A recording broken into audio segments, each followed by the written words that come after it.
Yu-Gi-Oh! Isn't without its fair share of absurdly powerful boss monsters. Some became so out of hand that they were forced to be sent to the Shadow Realm, aka the Forbidden Limited List. This also meant the archetypes that followed them took a massive hit as a result. So let's take a look at some of the worst boss monsters to ever perform in the history of Yu-Gi-Oh! Let's get into it. Coming out first is Gate Guardian. I hate to do it, it's one of my favorite cards, but to summon it you basically need 9 tributes, which means you're working really hard to summon something that only is a beat stick at 3,750 attack. Yes, it is quite strong, but because it has no protection, it can be outed like simple cards such as Sakuretsu Armor, Raigeki Break, and even cards like Dark Core and Lightning Storm. That's why this card is one of the worst boss monsters to ever exist in the history of the game. Despite that, this card's reputation is absolutely legendary, even in the original Yu-Gi-Oh! Anime from the Paradox brothers. Ever since this card made its first performance in the anime, people have known this card throughout history, even players who don't even know the game of Yu-Gi-Oh! And you could say it's had a impact on other games like Pokemon. If you see the Regigigas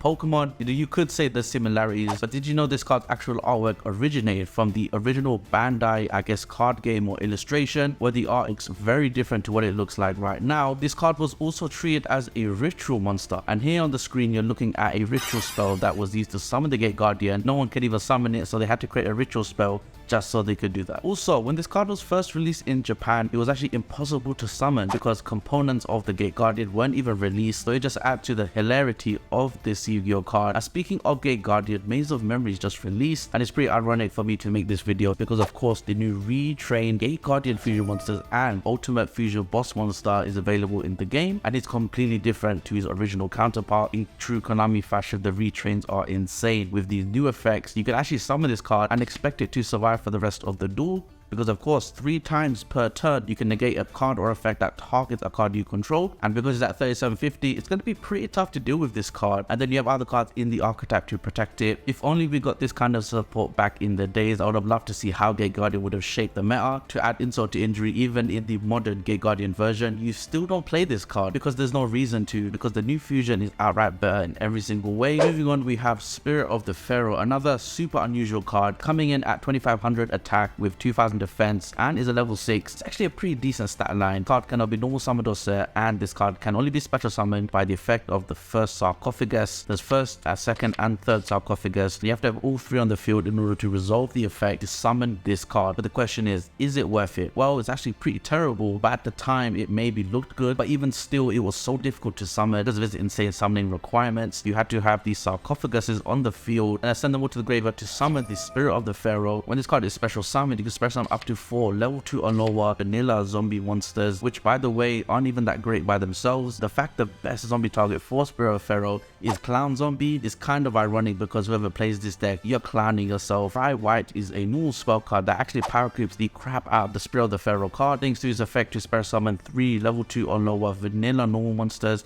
That doesn't lock you into a type, means it's outclassed Spirit of the Pharaoh by a mile, and the only ever playtime Spirit of the Pharaoh will have is if it's ironically used as a meme deck or for content on YouTube. But there are cool applications for a card like this. The zombie ward is activated on the field. You can actually special summon any vanilla level 2 alone monster because of course they all become zombie, but even then I don't see how Spirit of the Pharaoh is actually even playable. To summarize, I think this card should stay in the sarcophagus and not be brought out at any time because it's such a terrible boss monster and definitely deserves a spot on this list. Moving on to a hilarious but actually really interesting terrible boss monster, Zushin the Sleeping Giant, is revolved around level 1 monsters on the field, protecting them, giving them counters, and summoning this giant boss monster. Zushin is a level 10 monster with 0 attack and 0 defense. It must be special summoned by tributing a monster you control with 10 Zushin counters. So the trick is this card is a soft once per turn to reveal itself and give a level 1 normal monster a counter. So if you can find a strategy where you can play multiple copies of these, maybe monster reincarnation to discard it and add a copy to hand, maybe that's the way you summon this card, because once it is summoned it's actually quite difficult to get rid of because of course every time it battles it can gain the attack of that monster plus 1000, so technically it's unbeatable. But the funny thing is, even in modern Yu-Gi-Oh! Kaijus, one are very common, are not played because of course the typical end boards are full of more than one crazy boss monster, so people don't even run Kaijus, they run Lava Golems and Sphere mode. If you have just this one card on the field,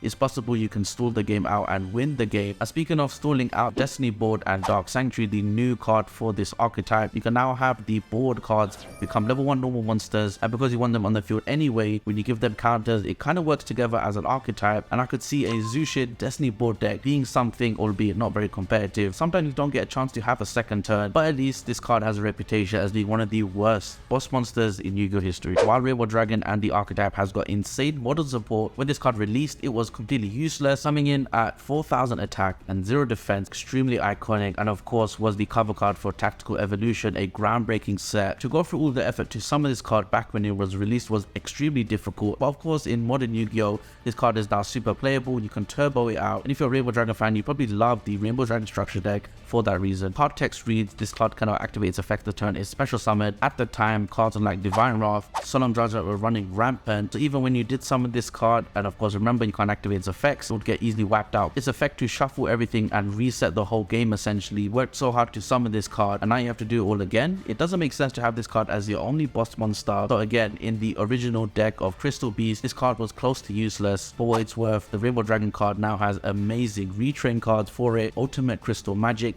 is insane and makes some of this card super easy. It has its own fusion counterpart, and of course the level up into the actual ultimate boss monster for Crystal Beast, the ultimate Rainbow Dragon Overdrive monster, and making this deck a actual solid competitive option. Coming in at the 5th spot is Elemental Hero Divine Neos, a crazy looking boss monster with 2500 attack and defense. When a level 12 monster with an insane summoning requirement has no protection, no negation, no destruction, it's obviously going to be a terrible boss monster, unlike its anime counterpart, which wasn't a once per turn, which could banish Neos monsters from the graveyard and copy their effects. It's pretty crazy how this card went from 0 to hero, or I guess hero to 0, because this card has such a bad effect in the TCG. It's no wonder this card is not played at all, and I guess that's all it's got going for it, because you're never going to see this card being played. And in the modern hero deck, which is known more for its Dark Lord Turbo and DPE cards, there's no reason to ever summon this card. Get it out of your extra deck as a card that is the quintessential fusion of the Elemental Hero deck, even requiring all of them to band together. And when you finally get that to happen, all it's going to do is boost itself to 3k attack. So that's why I'm putting it on this list as one of the worst boss monsters to ever perform in Yu-Gi-Oh history. And that's been the video, guys. What do you think of these 5 terrible boss monsters to existed in Yu-Gi-Oh? Thank you so much for watching. If you liked the video, make sure to drop a like, comment down below what you want to see next for the channel, and if that being said, I'll catch you in the next one. Peace.